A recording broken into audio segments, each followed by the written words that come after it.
ഇന്ന് നമ്മളൊരു സ്ഥലം വരെ പോവുകയാണേ. പത്തനംതിട്ട ജില്ലയിലുള്ള കല്ലേലി എന്ന് പറയുന്ന അമ്പലത്തിലാണ് പോകുന്നത്. രാവിലെ തന്നെ ഞങ്ങൾ എല്ലാവരും കുളിച്ചൊരുങ്ങി പന്തളത്ത് ചെന്നു. പന്തളത്ത് നിന്ന് നമുക്ക് നേരിട്ട് ബസ് കല്ലേലിക്കുണ്ട്. പക്ഷേ ഞങ്ങൾ ചെന്നത് കുറച്ച് താമസിച്ചായി പോയതുകൊണ്ട് ഞങ്ങൾക്ക് ആ ബസ് കിട്ടിയില്ല. പിന്നെ നമ്മൾ പോയത് അവിടുന്ന് കോന്നിക്കുള്ള ബസ്സിനാണ്. ബസ്സിലിരുന്ന് പാട്ട് കേട്ട് കുക്കു ഡാൻസ് കളിക്കുന്നതായിട്ടൊക്കെ കാണുന്നത്. അങ്ങനെ നമ്മൾ നേരെ കോന്നിയിലെത്തിയിട്ട് നമുക്ക് അവിടുന്ന് ബസ്, കോന്നിയിൽ നിന്ന് എപ്പോഴും കല്ലയിലോട്ട് ബസ്സുണ്ട്. അങ്ങനെ ഞങ്ങൾ അവിടെ ചെന്നിറങ്ങിയിട്ട് അവിടുന്ന് നമുക്ക് ട്രാൻസ്പോർട്ടായിരുന്നു കിട്ടിയത്. നമ്മളങ്ങനെ ബസ്സിൽ കയറി. അമ്പലത്തിൽ പോയിട്ടുള്ളവർക്കറിയാം, ഇത് കാട്ടിനകത്തുള്ളൊരു അമ്പലമാണ്. അതുകൊണ്ട് തന്നെ നമുക്ക് പോകുമ്പോൾ രണ്ട് സൈഡിലായിട്ട് കാണാൻ വേണ്ടിയിട്ട് ഒരുപാട് കാഴ്ചകളും എല്ലാം ഉണ്ട്. ഇത് തന്നെ എന്താ തേക്കിൻ്റെ ഒരു തോപ്പാണ് കാണുന്നത്. അതിലേക്ക് നമ്മൾ കയറി. പിന്നെ ഇത് കാടിനോട്ട് അടുക്കാറുള്ള ഭാഗം. നമ്മൾ പോകുന്ന വഴിക്ക് ഇതേപോലെ റോഡ് സൈഡിലായിട്ട് കുറേ കടകളും കാര്യങ്ങളും എല്ലാം കാണാം. നമ്മുടെ കോന്നിയിൽ നിന്ന് അച്ചൻകോവിലിന് പോകുന്നത് അതേപോലെ തന്നെ തിരുമലക്കോവിലും ഒക്കെ പോകുന്ന വഴി തന്നെയാണ് കേട്ടോ കല്ലേലി ഉള്ളത്.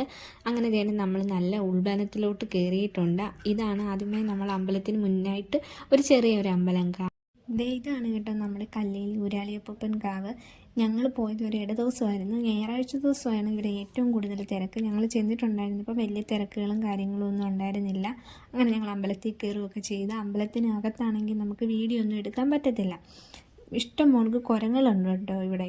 പിന്നെ ഞങ്ങൾ പുറത്തുള്ള കാര്യങ്ങളും വീഡിയോകളും മാത്രമേ എടുത്തിട്ടുണ്ടായിരുന്നുള്ളൂ. ഈ കാണുന്നത് നമ്മുടെ ഇവിടെ അച്ചൻകോവിലാറാണ്. അച്ചൻകോവിലാറിൻ്റെ സൈഡിലായിട്ടാണ് ഈ അമ്പലം ഉള്ളത്. അതേപോലെ നമുക്കിവിടെ അന്നദാനമൊക്കെ ഉണ്ട്. കാടിനുള്ളിൽ നിശബ്ദമായിട്ടുള്ള അന്തരീക്ഷത്തിലുള്ളതായതുകൊണ്ട് തന്നെ ആ അമ്പലത്തിന് ഒരു പ്രത്യേക ഭംഗിയും നമുക്കവിടെ ചെന്നിരിക്കുമ്പോൾ ഒരു മനസ്സമാധാനമൊക്കെ തോന്നും. അങ്ങനെ ഞങ്ങൾ കുറേ നേരം അവിടെയൊക്കെ ഇരുന്നിട്ട് തിരിച്ചു പോന്നപ്പോൾ നമുക്കാണെങ്കിൽ ഇവിടെ കൃത്യസമയത്ത് മാത്രമേ ബസ്സുള്ളൂ. ഞങ്ങൾ ഇറങ്ങുന്നതിന് തൊട്ട് മുന്നേ ബസ് പോയി. പിന്നെ കുറേ താമസിച്ചേ ഉള്ളായിരുന്നു. അതുകൊണ്ട് ഞങ്ങൾ എൻ്റെ അമ്പലത്തിൻ്റെ ഫ്രണ്ടിലായിട്ട് നമുക്ക് ഇരിക്കാനൊക്കെയുള്ള സ്ഥലമുണ്ട്. ഞങ്ങൾ അവിടെ കുറേ നേരം ഇരുന്നപ്പോഴത്തേക്ക് നമുക്കിവിടെ നിന്നൊരു കാലിയോട്ട കിട്ടി. അങ്ങനെ കാലിയോട്ടയ്ക്ക് നമ്മൾ അടുത്ത ജംഗ്ഷനായിട്ടുള്ള എലിയറക്കിൽ പോയി ഇറങ്ങി. നമ്മൾ ഈ അമ്പലത്തിലോട്ട് കയറുന്ന ആ കാടിൻ്റെ ഉള്ളിലോട്ട് കയറുന്ന ചെക്ക് പോസ്റ്റൊക്കെ കടന്നിട്ടാട്ടോ. അങ്ങനെ നമ്മൾ ജംഗ്ഷനിൽ ഇറങ്ങിയിട്ട് അവിടെ നമ്മൾ പത്തനാപുരത്തിന് ബസ് കയറി. നമുക്ക് അമ്മയുടെ വീട് പത്തനാപുരത്തുള്ള, അപ്പോൾ അവിടെ കയറണം എന്ന് വെച്ചിട്ടായിരുന്നു. അങ്ങനെ അമ്മയുടെ വീട്ടിൽ പോയിട്ട് ഞങ്ങൾ അവിടുന്ന് വൈകുന്നേരം ആയപ്പോഴേ ഇറങ്ങി. അവിടുന്ന് നമ്മൾ നേരെ അടൂരിൻ്റെ ബസ് കയറി. അടൂരെത്തിയിട്ട് അടൂരെത്തിയപ്പോൾ തന്നെ ഇരുട്ടായിട്ടുണ്ടായിരുന്നു. നമ്മൾ അവിടുന്ന് പിന്നെ ബസ് കയറി വീട്ടിലെത്തിയപ്പോൾ തന്നെ നന്നായിട്ട് ഇരുട്ടി കേട്ടോ. ഉള്ളായിരുന്നു കേട്ടോ ഞങ്ങളുടെ യാത്ര.